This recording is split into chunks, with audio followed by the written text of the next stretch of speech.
That's not how our theme song goes. It should, totally. Hey, it's episode 100. Yeah, it took a while. I'm finally done uni for the year, so there you go. Yeah, so we've got this one, which is hopefully quick on the heels of episode 99. And this one is special. What is it about? It's the 100th episode anniversary of life. See, the thing is that we didn't know what to do. We're like, oh, we should get someone, like, another producer on, but, like... Yeah, it's either, oh, they've been on before, oh, they're boring. They're not special enough, they're not famous enough. enough. They're not lesbians, they're too famous. They're a dog. Well, no, because someone was like, you should get Nostalgia Critic on. And I'm like, but I've never talked to him ever. Doug is incredibly busy. Yeah, like, he's like, because you guys did the crossover, and it took a real long time for both of you to coordinate that. Yeah, but that was... Doug, basically, the guy has no time to do his own stuff because he does so much fucking... He spends literally about 10 to 12 hours a day doing video scripting or editing or recording or something. So I could just imagine that. Be like, do you want to be on our show? He'd be like, but I'm not a lesbian. Yeah. And I guess we could ask Lewis, but then I think we've had Lewis on before, haven't we? I can't recall. No. Maybe. But, there's all sorts of different reasons. But we could have got Nash on to just be like, this is Lesbian Talk. This is the end of the show. Go away. Like Charlie Brooker, and then it's like 5 seconds. Yeah, but Nash hates me. Nash doesn't hate you. Hatred! Oh, maybe people, if you didn't pick fights with people on the internet over little semantic points, people would want to be on the show. Nash's cat, who's tormenting him constantly, is working for me. Nash is a cute cat. He's my minion. I dyed him yellow so people would not think he was a minion. He's kind of like a toasted marshmallow kind of color. He's yellow. Okay. If you say so. But yeah, so we decided to do a question and answer podcast because... And random talking, because we do that. Because that's what people really want to hear about it, when we think about shit. I mean, not literally. But we could do an episode on that.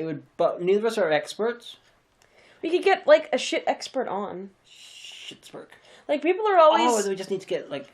I was trying to think of something I can insult there by comparing it to shit, but that's boring, that's trite. Well, no, because you always get... Okay, I don't know if you always get, but now that I'm in my 30s... I have friends who have become mums several times over, and they will share the weirdest stuff on Facebook. So you'll get, like, 10 things you didn't know about your own poo. And I'm like, what? What? Like, I mean, you'll see people who share BuzzFeed, like, 17 GIFs that really make you think about... Actually, I did read a BuzzFeed article, 23, like, secret cooking tips, and a few of them actually did look pretty cool. But, like, I've never been that bored at work that I'm like, 7 things I didn't know about my own shit. I'll better read that article. Better send it to Lewis for Valentine. Give him an idea for a new sort of Vomitol sequel. Oh, no, I don't want to think about it. Although I do see, like, a lot of the friends that will share, like, did you know that just eating a soybean once an hour, you'll never get cancer, okay? And I'm like, that's not true. What if you get cancer of the soybean? Well, if you have a cancerous soybean, just don't put it in your mouth. No. If you eat them all the time and then they become part of you and then it's like you get cancer of the soybean. Biology doesn't work that way. It doesn't work how they're describing it either.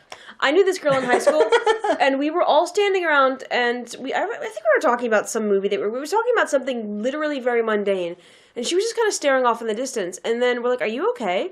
And she looked at us and she goes, what if you eat cancer? We're like, what?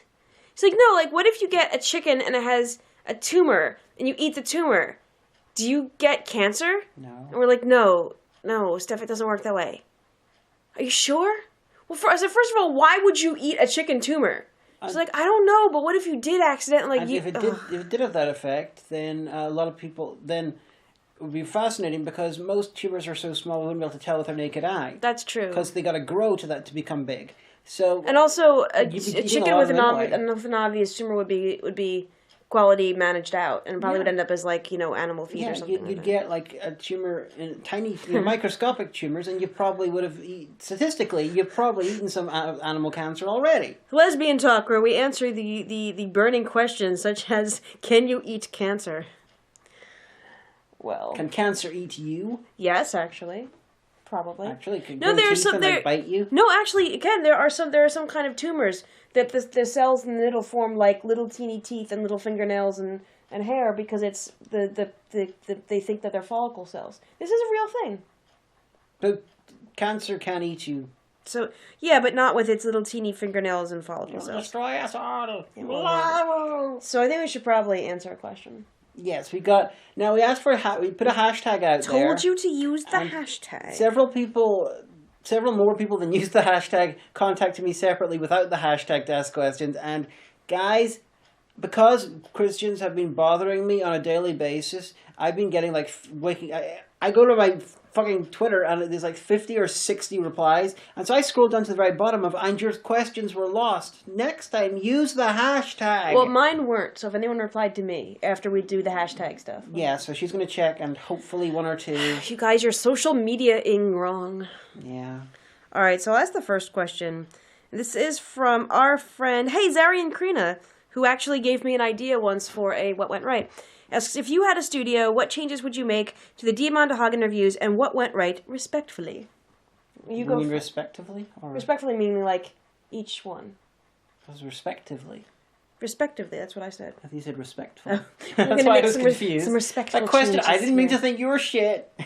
No. I'd probably increase the budget. If I had, like, a decent size, budget and technology and, skill. You ever seen the movie Ink? Halsey Hack had a major boner for it. You can look up the trailer on YouTube. It says low-budget film, but it has really striking visuals, and there's these monster creatures in it, in this really weird parallel universe done with CGI and green screen, and I think I would make the show look a bit like that. That's pretty cool. So you'd have, like, a nice budget and, like, really weird stuff. Weird, make it, everything that's dark would be completely unseeable, and everything that's light would be, like, really bright, like I do now, but... more so, and I would have weird sort of effects. I would try to make it look as German expressionist 1930s as possible, but like done with green screen and stuff. But I do not have the tech or time to do that. I think for what went right, I'd have better audio, because I had a Yeti Blue at home, but it was one of the things I did not bring with me because it's quite heavy, and it would just be easier to get a mic here, which I haven't done yet, but I'm going to. So basically, I have a Steinhauser headset with a. They're actually pretty good with a mic that my father gave to me because he'd been giving them for teleconferencing at the last job that he was at, and he was like, "Here, these are pretty grand." I'm like, "All right, yeah, so they are." So my audio would be better, and I might experiment with doing visuals in a different way because I'm the really really old kid stuff that never was even ported to digital. Stuff like Pinwheel House, for example, or like Hanukkah Festival of Lights, which was made in the early 80s by a company that I don't even know if it still exists anymore, and is on YouTube in its entirety. But so no one claims against me for that. But some stuff like the Jim Henson stuff, I don't bother monetizing because it is their intellectual property, and so they can monetize it. But lately, weird companies have been springing out of the woodwork saying, we own the rights to this. And I'm like, no, you don't. Jim Henson does. Ha, ha, ha. And they're like, well, we're going to monetize it too. Just all sorts of shit like that. So I think I'd experiment with other visuals. YouTube shit. Yeah. Well, with that, you can use a trick which I used for BMX Bandits whenever BMX Bandits was completely above board fair use. I'm very sure that that I would have won the challenge. I mean, basically, I would have won the challenge unless the company feels like being a dick. And when it comes to a film that unfamous and that old, generally doesn't happen. Maybe it was Nicole Kidman personally. She's like, no, someone remembered. So, to get round it in this bit, there was just this 1 minute section where they grabbed. Then I did some extra editing on it, and then I extracted that one section by itself, and I put it up by itself. And it got through fine. So then I extracted the whole review again. That bit was grabbed again. So apparently, as part of a fair use review, no. But you put it in as a single thing by itself, which wouldn't come under fair use because it's not actually a review. That's not okay. But that is okay. It was bizarre. So what I ended up doing was, for this one scene, I flopped the image. I left and right, I mirrored it. So it was the opposite. And if you're watching the BMX Bandits review, it's the bit where the kids are picking up the things from the water. And they're on the boat. They've gone across on the boat. They're picking up the microphones, the walkie-talkies, and that entire bit has been flipped over, and that got rounded. Yeah. So that's a trick you can lose. And I don't know about you, but I fully intend to use this trick more often, unless it's subtitled or something. That would make it weird. See, that's the thing about YouTube. Is you used to be able to do anything now, but now people have such good production value that you can't. Like, I have a lot of really good ideas for sketches that we talked to some other producers who are basically like, as long as you credit us, do you want these sketch ideas? Because we don't have the technology, not the technology, we don't have the ability here to produce them. YouTube, internet reviewing as well, but YouTube in general, in the early days when it was basically anyone with a webcam with a decent amount of ability in writing and, and acting or whatever, could do it. And now it's just evolved into television again. And for the last 4 years, ever since HD became a big thing in the reviewing community, I've been waiting for another pushback where people reject that, because people went to YouTube because it was not TV. Now YouTube is becoming TV. I'm waiting for that pushback where it's sort of the punkification of YouTube videos again, as shit quality but better writing takes precedence again. It will happen. Pendulum always swings back that way. And I think we're just in the heady days of like prog rock right now. We're just waiting for the Sex Pistols to be irritated at them. Are you the Sex Pistols of YouTube? Write the show. So I'm waiting for that, because I would rather have a fuckload of people who are good at writing with shit equipment than someone who's got really good equipment and is BuzzFeed. Well, the thing is that like there are some really good channels. I mean, we watch Captain Disillusion. And follow him on Twitter or subscribe to him on YouTube. His thing needs good quality because of the nature of what he does. Like he's a special effects guy. Like that's what he does for his job. So his stuff is really good, and his videos are basically debunking that, oh no, see, this really is a ghost. I saw it on YouTube. My friend posted it to Facebook, and then he goes through frame by frame and shows you exactly how they did that. Yeah, and so show him some love because he's great. He does a wonderful sort of. He always comes at it with a comedic bent and using his special effects sort of wizardry to either recreate it or explain it or do sort of sight gags and stuff. The amount of work he does... Also, he looks like a guy that I used to work with at my first Barnes & Noble. So. And one of his videos is it's a 2-minute video showing very quickly how much work he puts into 1 second of his show. And it was an insane amount of work involving several layers of green screen and compositing and masking. The sort of tech that is far beyond what I can physically do with my computer. Yeah, I'm trying to think who else. Like I watch, I watch a lot. I watch a few cooking channels like Yo-Yo Max 12, who's a mum from Canada, and she makes just the most real. Like if you've seen it on Pinterest, and so like if you were sent it to her, she'll try to make it and tell you this is good, it's this bad. I can't pronounce her name. I think it's pronounced Manji, and she is a Korean woman. So she's got over 1 million subscribers now, but she does really great Korean recipes. We watch This Exists with that guy. I can't remember his name, the Canadian guy. Oh, yeah. Tom something? No, Tom Scott is Tom Scott's the English guy who does... Sorry about this noise, guys. We got a cat demanding to come in. So the thrilling part of the episode, we got the cat in the window. But This Exists is really great. It's a guy, he's local to Toronto, so Con Bravo if you're listening, because of course... we're that important that you should definitely get this guy in because his videos are really great. Just stuff you didn't even like the Islamic punk scene. Yeah, because there is one. Just obscure ephemera. Yeah, just all sorts of stuff. I mean, basically, he's like a policy hack if he was for like facts. a hipster version of policy hack. For nonfiction. Yeah. But yeah, there's a lot of ones. But most YouTubers don't require that sort of thing. Captain Disillusion does require that sort of quality. Like, when I was first watching YouTube, I was watching Angry Talking Heads. And to a certain extent, I still do. But those ones have never needed that level of quality. Like, some of the ones who I watch, since 2005, have had, 200 pixel, 200 by 300 cameras. Or webcams or something. You don't need to have HD for that, even though, ironically, I try to have HD for our movie vlogs. That's just because I've become deeply embarrassed by us not looking.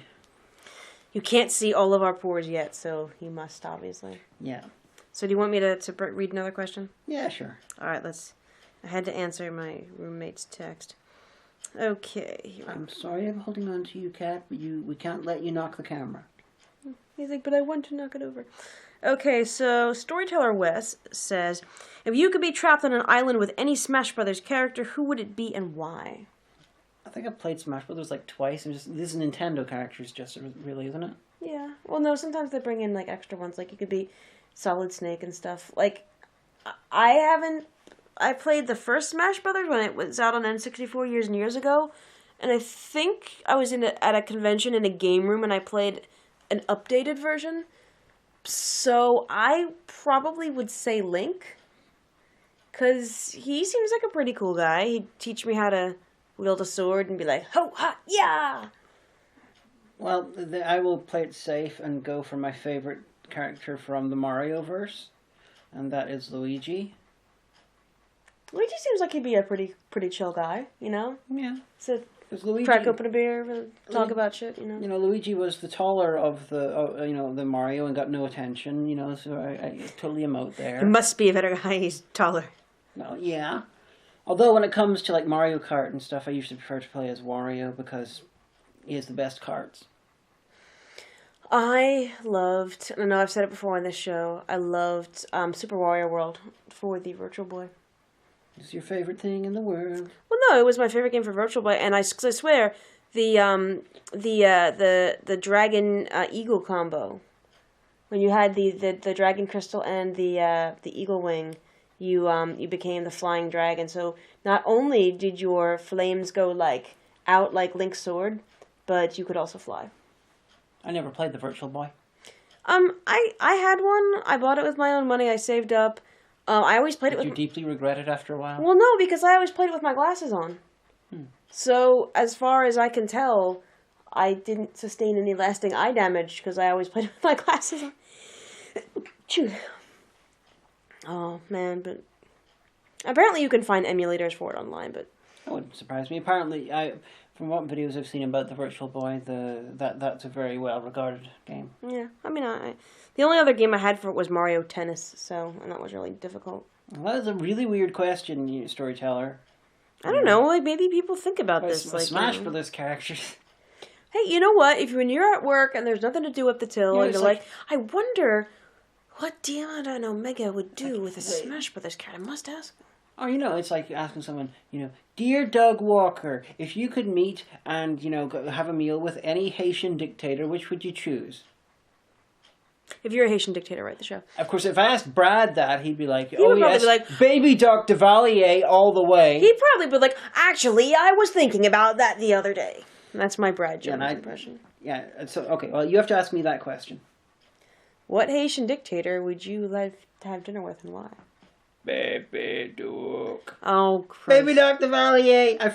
That is a joke I forgot to use during the Babadook vlog. Baby Doc as Babadook. Ah, yeah. That is the most obscure thing you've ever said in your life. No, it's not. Yeah, you're right. It's probably not. You should probably let the cat go. It really wants to go. He does want to go, but he might knock the camera. He's not going to knock the camera. Let him escape out the other way, then. The cat looks resentful, you guys.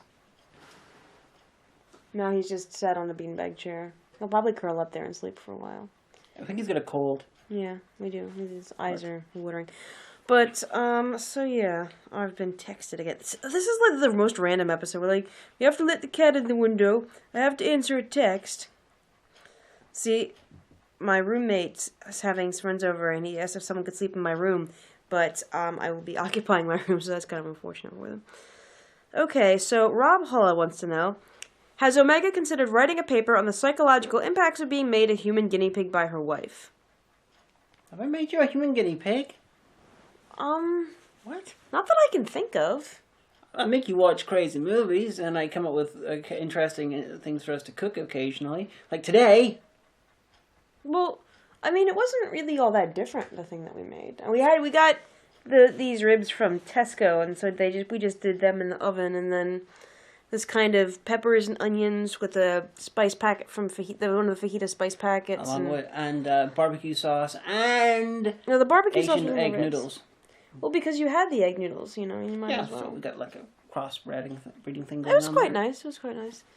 Well, the thing is that if I would let's say that I was to write a paper. Now, bearing in mind it's really, really, really unethical if you're going to write a paper to use yourself as a case study. But let's say that I was using myself as a case study. So I would have to clearly document my mental state before you used me as a guinea pig. I have to clearly document the methods of the experiment that you used. and the results, and then a general discussion of what it contributed to the field of psychology. Aha! What were the effect of whether they're going to die on the human psyche? Oh my god, it was on the fragility of the human psyche. It's not really the human psyche, it was just horrifying. And it was like, literally like 11 at night. I'd been up since 6 in the morning because I had to go to work. You just had a mental breakdown afterwards. Yeah, Tell you guys, I found a film, the first film since then, to make me feel like that level of despair and breakdown. And it's a Christian movie, and it's not at all because of the visuals. It's because of the dialogue. It's astounding. Oh, was this the one you were telling me about? Yep. Oh, I believe I live tweeted this, and every 25 minutes I had to stop live tweeting it and then go away and do something else. It was that insane. That movie is called Remake, by the way. There's a trailer online. So you should probably go watch that. I'm going to review it at some point. It's going to destroy my soul. Well, what would you say that, like, if you were writing a paper about the psychological impact? I would say I have no idea what the fuck I am doing writing a paper. I don't even know how to format this. I have an idea. I show my wife funny things. She screams. Well, an academic paper, you have your abstract. And your abstract is basically condensing everything about the paper down to one paragraph. Because that's the part that will, people read that and be like, okay, I'd like to read this full paper. Then you have your introduction, where you're basically summarizing relevant literature about what you're going to talk about, And then you set out your methods. If it's a study or an experiment or anything like that, you set out your methods. Then you have your results section. And that's usually where you have your relevant tables and statistical information and all of the results that you have. And then you have a discussion. Now, if you do several experiments in one paper, you have a discussion for each experiment and then a general discussion at the end. And that's kind of your conclusion. And then at the end, you also... See, he stepped right over the cord. He didn't knock it over. My issue was that the cat, he sometimes finds wires and he grabs them and he pulls them and he tries to have fights with them. Okay, well... That's what I was worried about. Well, he isn't doing that. But then you also disclose where you've received your funding, if you have any conflict of interest, and then your references. So if you've ever wanted to know how to format an academic paper, well, there you go. See, we're educational. I'd be really terrible. Well, you don't know that until you've tried. Well, I had to do dissertations and stuff in university. I was never good at that. Writing an essay is very easy. I am bad at putting my ideas into a essay type format. Listen to Renegade Cunt. It is not structured well at all. I could teach you how to do it. Basically, in an essay, and again, for anyone else, if you're still in school, your introduction, you say, here's what I'm going to say. Your main points are, here's me saying it. And your conclusion is, let me recap what I've just told you. That's literally the easiest format. A lot of people get it wrong. But there's no need to waffle. There's no need to say, here's all the things I'm going to say them, and then say, those are the things that I said. That's how to, write an exam in 1 hour or less. I was bad at it. Well, so let's... Yeah, I have no idea what sort of psychological things will be done. I got the feeling that it would be far more interesting to do a psychological study on me due to films rather than Omega, because I have watched so many of them that basically, when it comes to film, I'm very hard to shock, which I guess would be pretty interesting, rather than just regular person seeing horrifying thing. Because that happens quite a bit. Yeah, but again, we didn't have a prior exposure baseline. That's true. So really, it would be an opinion essay. Well, you can get those published. I mean, fair play. Fair enough. All right. So, Zarian Credit asks a second question, and says, "What would be your ideal plot for Lesbian Talk, the movie?" You go first, and then I'll put my opinion. Okay, this is gonna be like an episode of Channel A. Imagine, if you will, a world where someone has to think on their feet and come up with a plot line about themselves and their partner. I would suggest that it starts off in a room where they're doing a podcast. With a cat. Yes. And then... Well, they're not doing the podcast with the cat. The cat's just in the room. And then because in an Adam Sandler... Chekhov's cat. But then, in an Adam Sandler-esque twist, we decided we wanted to spend 3 months holiday in somewhere like Thailand. So, Lesbian Talk has to go to Thailand for some sort of an adventure, which takes place in the absolutely terrifying anti-Western hellhole of Phuket, even though that's the world's greatest tourist attraction of Thailand, because there was a Christian movie which said it was full of terrorists and stuff and hated Westerners, even though it was clearly Phuket where I'd been, and it was hilarious to see that. My father-in-law and brother-in-law are in Thailand right now. Yeah. Seriously, guys, it's trying to make Seriously, go to Thailand. trying to make Phuket out to be this terrifying anti-Western, lawless place is a bit like trying to. What's the biggest tourist-friendly place in Mexico? Mm. Oh, you're an American. I thought you might Baja know. Peninsula? I don't know. Maybe just Cancun? I don't know. I've never been to Mexico. I mean, think of somewhere the most tourist-friendly place in Mexico that thrives on tourism, and that's basically the same as Phuket. Imagine making that out to be as though it was the crime capital of Mexico, where the cartels rule. so see, mine would be more of like a sensitive piece. It would be basically like it would come in like in medias res, like we would already know each other, and it would be just at the beginning of just at like when the Project Million debacle was hitting its stride and we started the podcast, and then it would chart through like that crashing and burning, but then the climax would be me finally moving over here, and it would be like, it was so heartwarming, Oscars for everyone, even the best boy in the grip. Oh, who would play who? I don't So know. you're going for a real one. I'm going for just like us in a zany type adventure. I don't know. I don't know any actors or actresses like It's that. David A.R. White, why are you in Thailand? You want to be on our podcast? And he's like, yes, I will. And But first I have to save and liberate all of the street food from terrorists, because Jesus, into my mouth now. hello, Andrew Zimmern. Apparently, like, there's really good street food in Thailand. I mean, Oh, there is. and I believe you. I just don't want to eat a bug. But Or a seahorse. let's see who would play who in Orange. Jack Nicholson as Brad. No, why would... But we, like... Okay, you talk to Brad more than I talk to Brad, because I've talked to Brad on one occasion. So why would he be in our movie? I mean, no offense, Brad, if you're listening. I mean, Toby Jones as Linkara. I don't know who Toby Jones is. The Dream Lord from season 5 of New Who. He was he played Truman Capote in this film. He played Zola, who became a computer in the second Captain America film. He was the short scientist who worked for the Red Skull. He looks nothing like Lewis. He does look like He's not. He looks like he's an like old Lewis if he was 15 years older and English. No, he's like Lewis if he was 45 years older in English. No, the guy's only like 40 something. Well, he looks old. Yeah, he's not elderly. He's a bit older than Lewis, but He looks nothing like Lewis. his father played the lead Atreides Mentat in Dune. That makes no difference of anything. Well, then, all right, then who would play you? I think Ellen DeGeneres should play me, but she's too old. Playing me,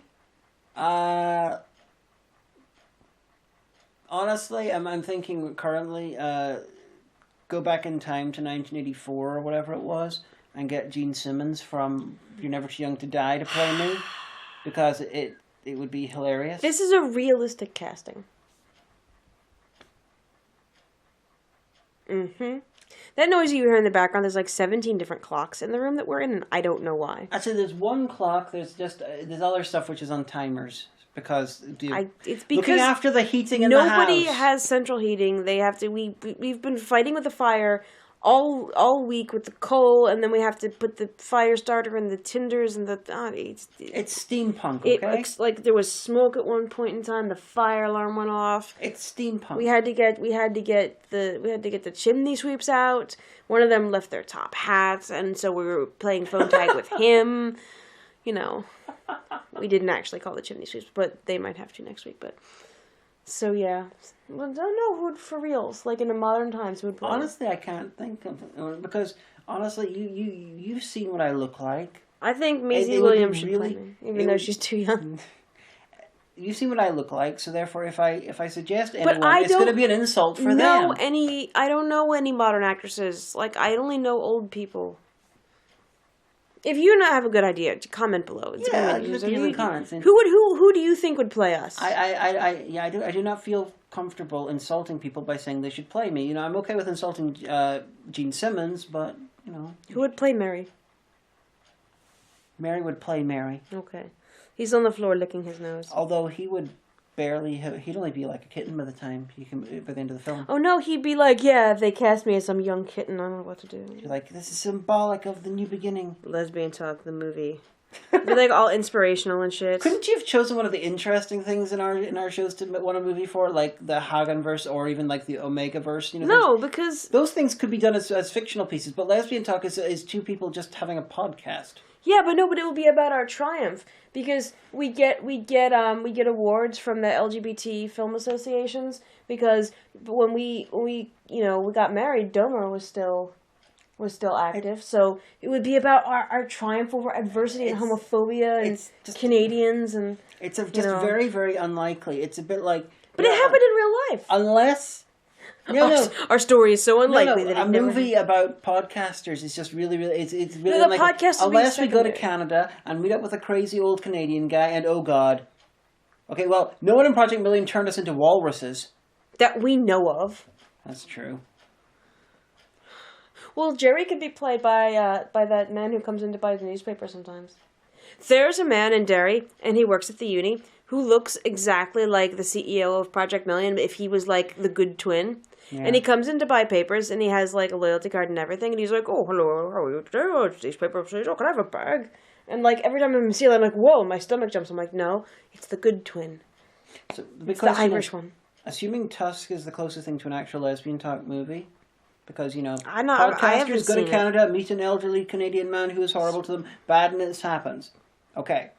Now, which of us is Justin Long and which of us is Haley Joel Osment? I don't want to be Haley Joel Osment. You be Justin Long? Okay, you get turned into a walrus. I don't want to be a walrus. I'm just gonna be, ineffectual and, be sad about the fact that I don't have a career anymore. I could be a seahorse. I think they're really cute. If I ever had a saltwater tank, because they're really hard to maintain, I would get a seahorse and an octopus, and I would make sure that they're breeds that get along. Because octopuses are really smart. You can teach them tricks.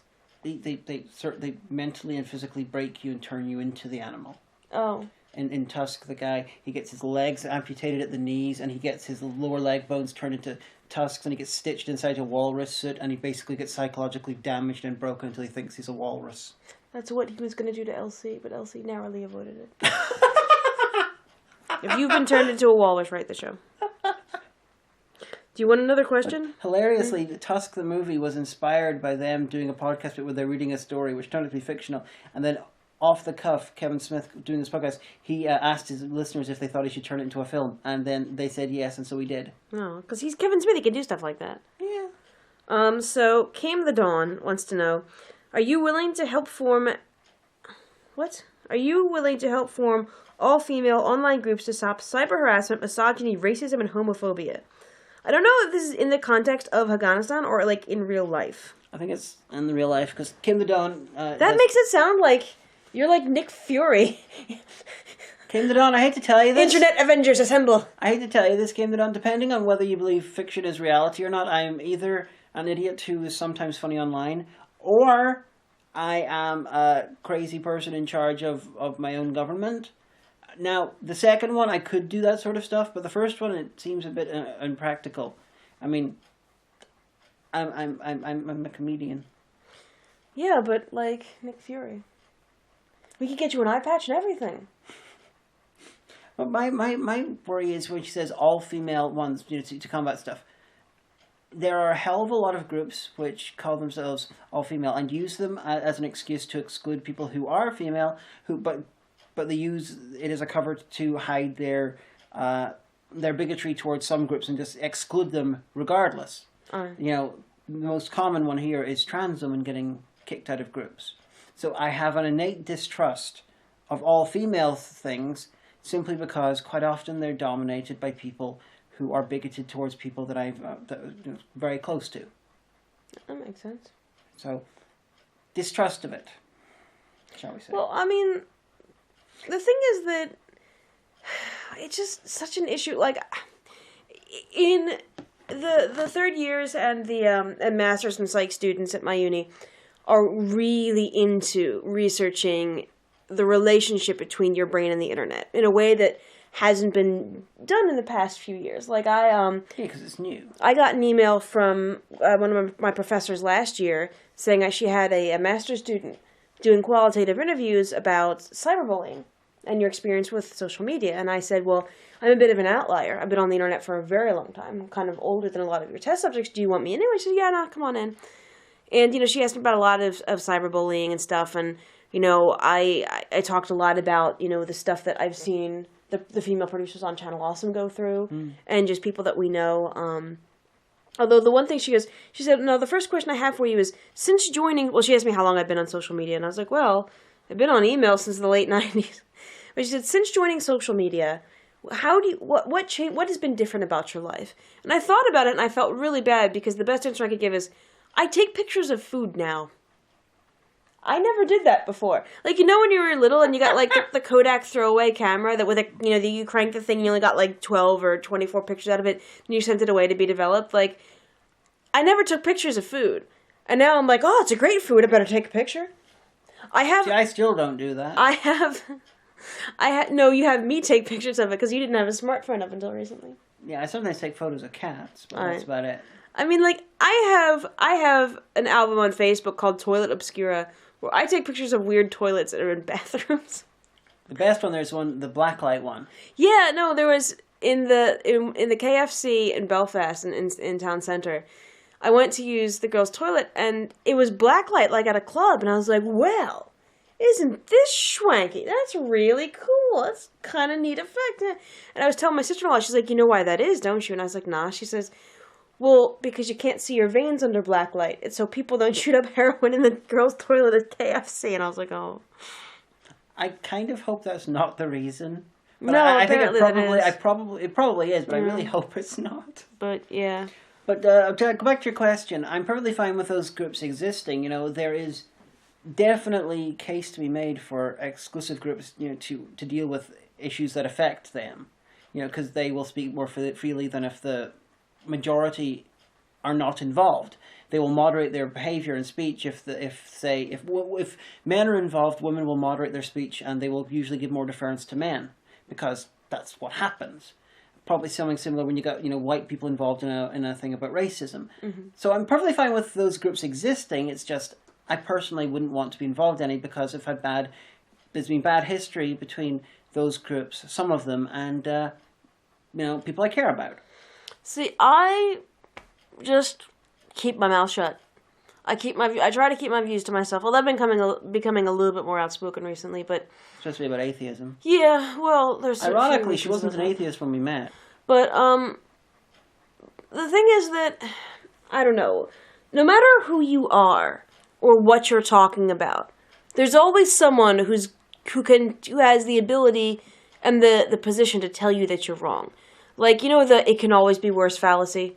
Yeah. Like, sometimes it's a good thing to tell yourself, you know what, this thing that I'm worrying about in my life, it's not that important. Some people have real problems. I just need to get over this. And that's a good thing to tell yourself, It's bad when but it's also, it could also be derailing. Like, if you've broken your leg and someone's like, how you doing? You're like, my leg really hurts. I fell out of a tree and broke it the other day. And they're like, yeah, well, there are kids in Africa with cancer. And you're like, that's unfortunate, but that does not unbreak my leg. Yeah, that's the same sort of thing that happens whenever... The most common one I see online is whenever people who are in usually English-speaking countries, because I don't have that much experience with non-English-speaking countries' versions of the internet, they mention sort of something to do with feminism. And then you got people will write in with that shit is much worse in Saudi Arabia, India, whatever. They will just pick these ones up, and it's called the fallacy of relative privation.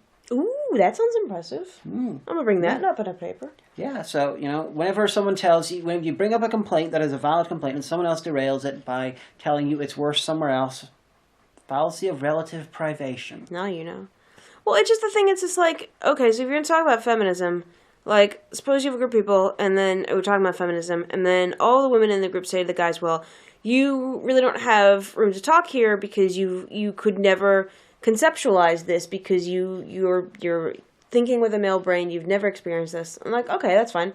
And then maybe there's three women of color, and they say, well, you really can't talk about this, white women, because you have white privilege. And then they're like, all right, fair enough. And then maybe one of those women of color is disabled and says to the other two, well, you can't really talk because you have ability. And it kind of like, it's like that thing where you have two mirrors against each other, and they just go back and forth forever and ever and ever. You're viewing it as a single thing where it's like, you almost got multiple levels of the same thing. It's like I'm getting more and more shit on by society. It's like a hierarchy. While it's more like they're all different points on a graph. Right, but there's always going to be someone to tell you have nothing. You shouldn't people Well, that's because it's true. If people ask me, "What do you think about racism?" I'd be like, "Well, I think it's bad, but I really have never been the victim of racism, nor am I likely to be. So really, you should probably ask someone with personal experience." Yeah, but there is always going to be someone who can basically point out that they've got it worse than you in some area, because I dare... Well, someone's always got it worse. Just like someone's always better than you at something. Yeah, I dare someone to find an example of someone who is basically gets the short end of the shit stick in every category that we can find, all at once. There's probably somebody. There probably is, but I dare you to find them. They should have a show. The most oppressed person in the world. And they have a show and they sing and dance. But there's all, Well, I saw this thing on Facebook, and I snoped it to make sure it was true. That there was this guy that was born, and he had some pretty horrific deformities, and basically, I think he's in his 30s now. Basically, the doctor told his mom, "You should just starve this child to death." And his head was on upside down, his neck curves all the way backwards, and he's his limbs are severely very deformed. But his mom wasn't willing to do that.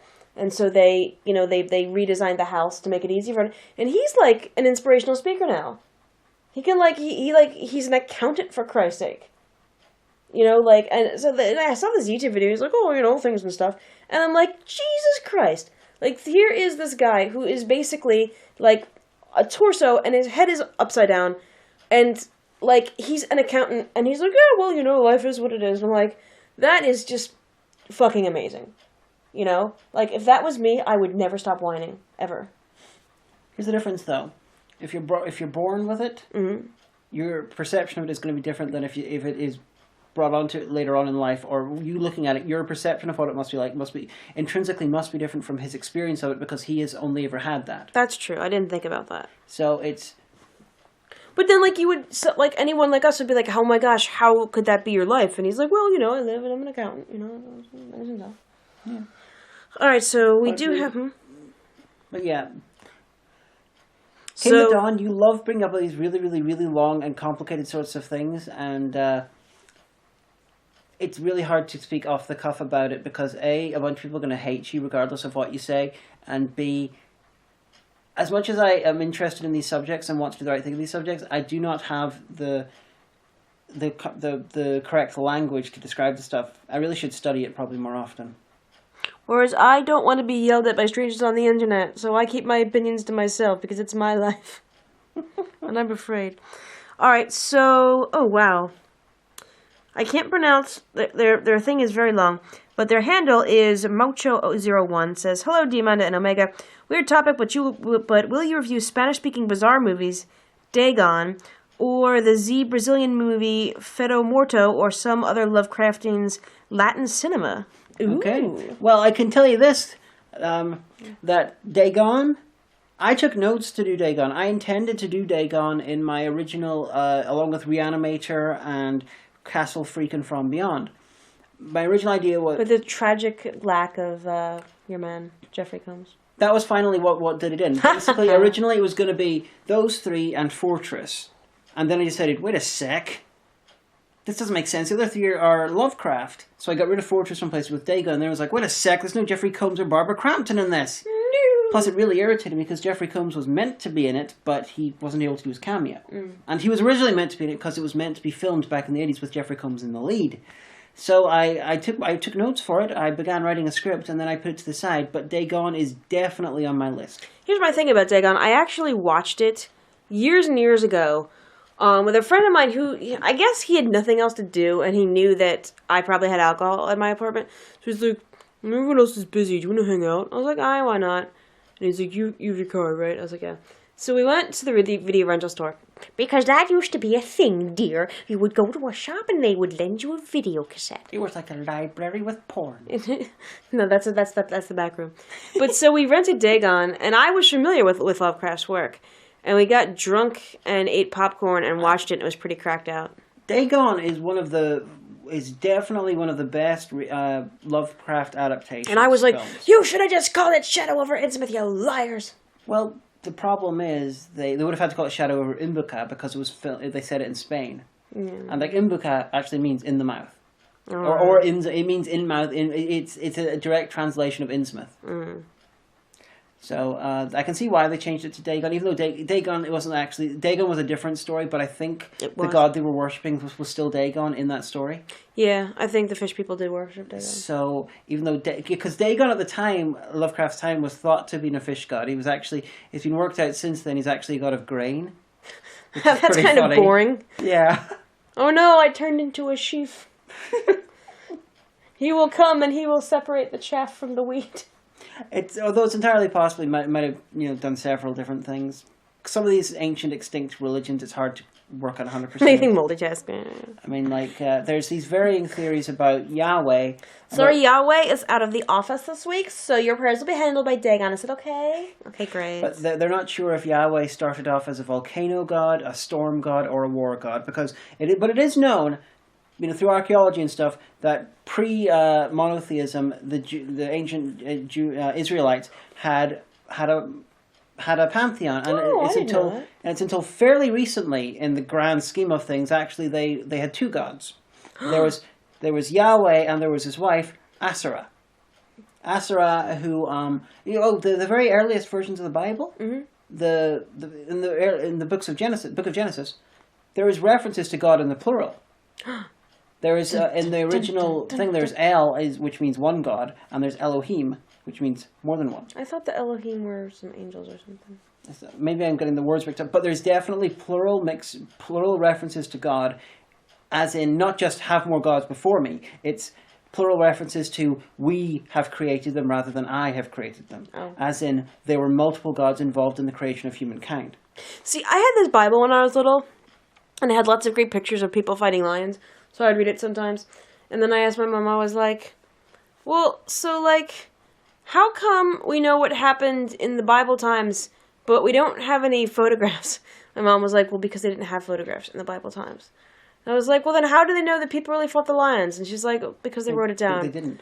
And I'm like... Oh yeah, okay. The Christians didn't fight lions, but there were people fighting lions. There were people fighting lions. Yes. Like, there were very clear illustrations of people fighting lions. See, in the illustrated Bible, usually they're all like, Christians fought the lion, were killed by lions in the thing, but I'm pretty sure that didn't happen. No, this wasn't... This was, oh, no, not David, but there was someone else who had to... in the lion's den. Yeah, someone else had to fight a lion. Okay. And there was this really great picture of the lion being like... Wah! Sorry, I assumed you were talking about the Romans. That was the Babylonians. No, these were other people fighting lions. Or was it the Persians? But I had some issues. I also got really confused because they showed us this wee little educational... And this was on slides. This was how long ago... This was like 1983 or 84.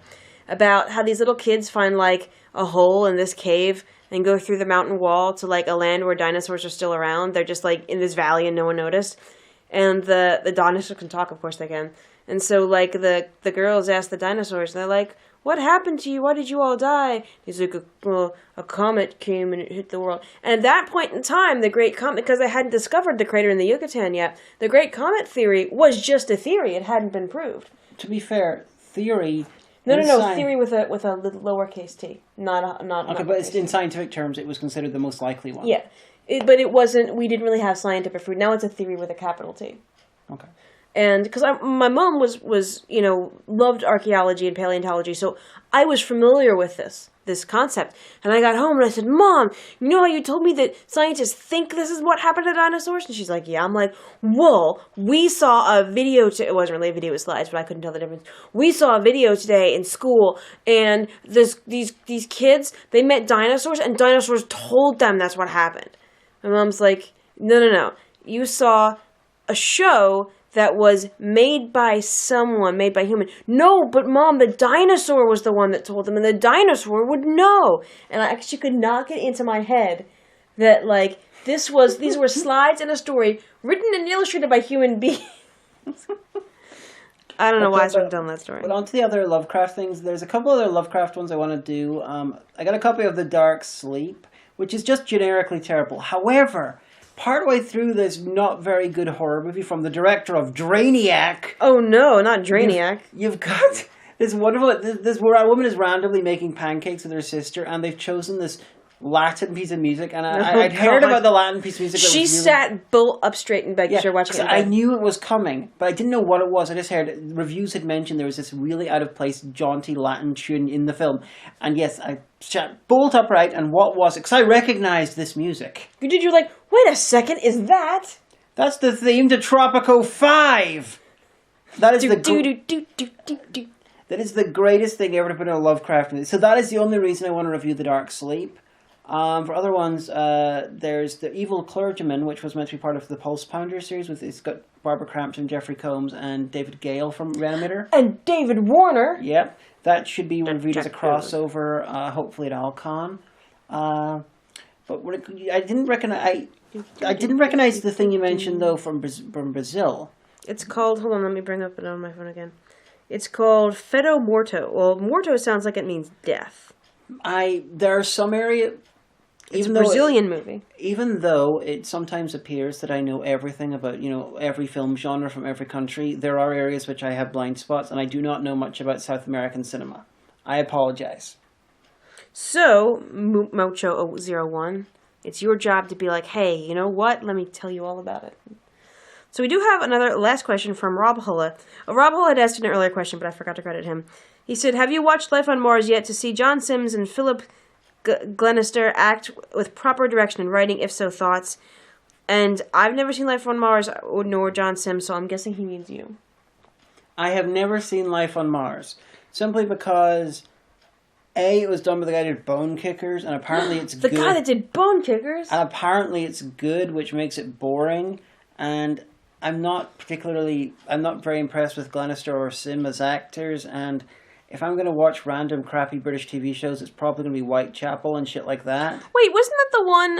It was on the UK TV, and didn't they make an American version? Because I remember seeing the trailer for the American version. Like, a guy randomly goes back in time or something like that. Yeah, it was. I believe I summarized it in one review, possibly a Twatty Who review, as time travel by way of head injury. Because the guy gets knocked unconscious and he wakes up in the 70s, and then by the end of it, it's proved that it's like this is a purgatory of some sort before going on to the afterlife. But the American remake, I believe they changed casts after the pilot, and Colm Meaney was, Chief O'Brien was the 70s cop in the original version. He was replaced by Harvey Keitel for the full series, and it only had one season. I like Colm Meaney. So I'm sorry about that. I know very little about Life on Mars. I wasn't very impressed with what I did see and what I heard. Well, I'm going back through my mentions, and I did find there was a Smash Brothers question. Oh, no, that's it. So those are all the questions that you had, because apparently other people didn't use the hashtag.